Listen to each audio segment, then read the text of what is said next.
Hi, folks. Welcome back to Money and Politics. Another day, another market close. And if you're not a subscriber, please subscribe as we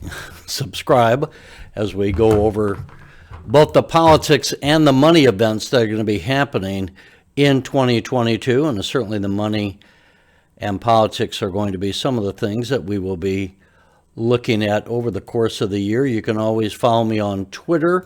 And if you want to directly email me and get a response, you can do that at moneyandpoliticsnow@gmail.com. And today we have an interesting market in a variety of ways. One of the things that is happening is that we have, now I'm trying to find my Humbl shares, but we have Humbl was up. And Humbl was up about 20%. I'm going to bring it up here just briefly. And the thing I would say that was significant is not that there was news per se, but yesterday I noted that Humbl was, I would say, disconnected from the general market. And here we have that Humbl was up about 17.5% to close at 31, almost 32 cents, as you can see, on a decent volume of almost 6.4 million shares, which is a bit light. But you can see the spike there near the end of the day. Now, I didn't get any news that came out, but you can see that the primary markets, the S&P 500, as well as the Dow 30 and the NASDAQ were all down.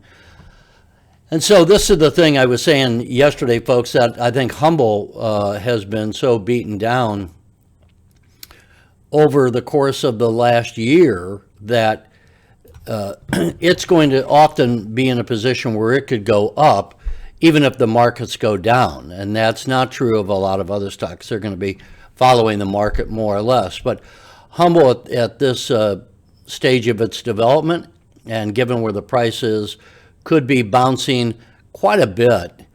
Let's take a little 5-day look, just jumping up and jumping down from one day to the next. For what that's worth, I always want to touch base with you on Humbl. Before I move along to some other things, I want to touch base on the oils. We're playing the oils with DIG, DIG, and that is a leveraged index on the oils, a 2 times leveraged index. You can see today that was up 4.5%. And by the way, yesterday, Jim Cramer of Mad Money put out 4 stocks that he said were among his favorite. One of the 4 was Chevron. And he said that, if I can move this, that he likes Chevron. And I like Chevron, he says, because I think oil is still undervalued even after last year. Now, DIG has a number of those companies like Chevron as part of its holdings. I'm going to take myself out of here. And in addition to having some swaps on oil contracts, it holds Mobil as 18%. It owns Chevron as close to 15%. It has ConocoPhillips at about 6%.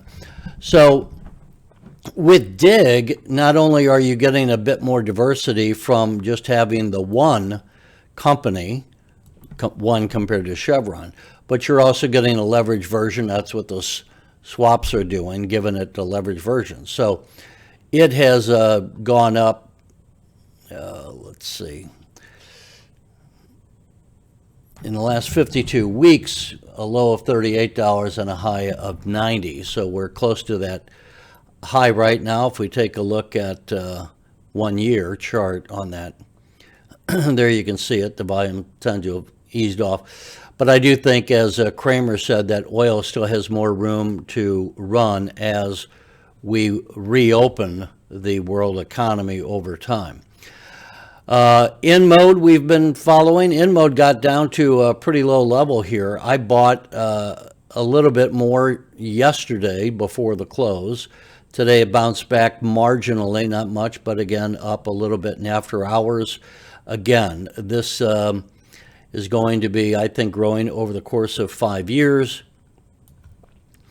By the way, one of the companies that I owned a number of years ago, maybe like 20 years ago, and I say this as an aside talking about something like Inmode, was Silicon Valley Bank shares. And I just happened to think, as kind of a pretty simplistic analysis, and this is probably, as I say, 20 years ago, that here's a bank located in Silicon Valley where all this money is being made, and I bet that that's going to do well. And I think I bought it at about $40 a share and sold it, and I don't recall, probably in some stages, but I think I sold it for, I don't know, maybe $50, $60 a share.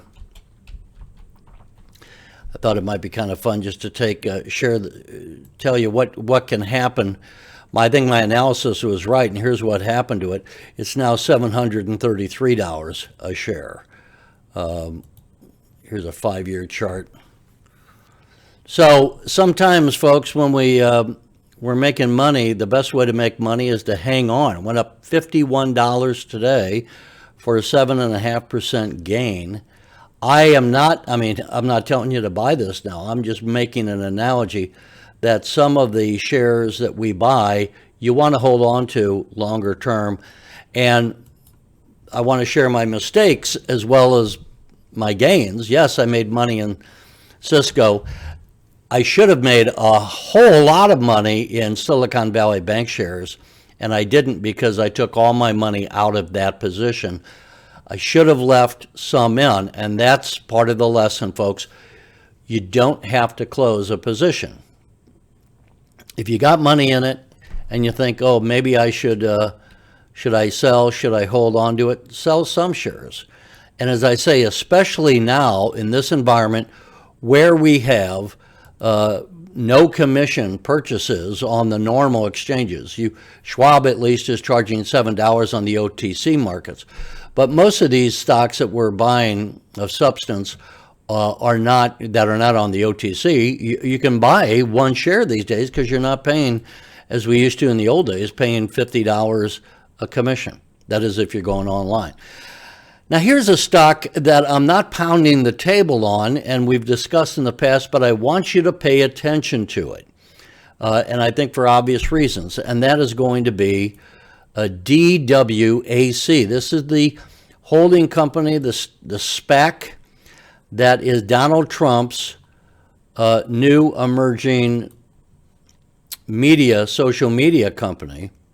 In fact, I believe I'm right that former Representative Devin Nunes is going to be the president of this company and building this out. And they are going to be having some news coming out. And you can see today this jumped almost 20% to go from $50-something to up $9.90. Bloomberg had an article on this, and they said that the Truth Social Network app, a piece of Trump's plan for a media and tech empire, is expected to be available starting February 21, according to a posting in Apple's App Store.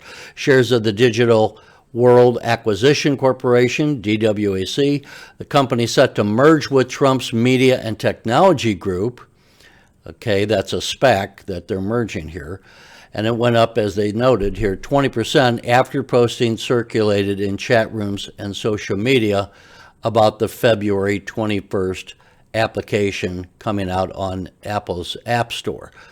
So there you go. Here's the stock again. And the volume today was 9.3 million shares. The average volume, 16.5, I think that says.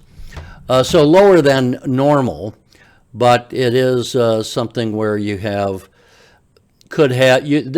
is something I'm not pounding the table on this, as I said, but I want you to be aware of it. I earlier, when it first came out, in fact, back when it was in October or so, I bought 3 shares at $19, and I sold the first share at $116. I don't know why this says the 52-week high.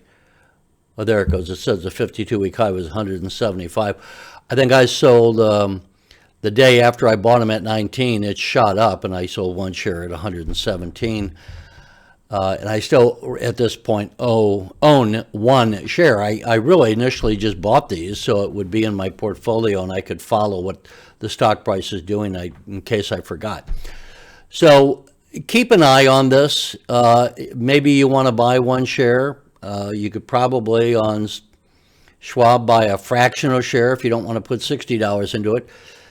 But I could see, for the reasons we talk about, money and politics, this one company combines the money and politics because it is a company that is going to be, tied up with the politics of social media and the politics of Donald Trump.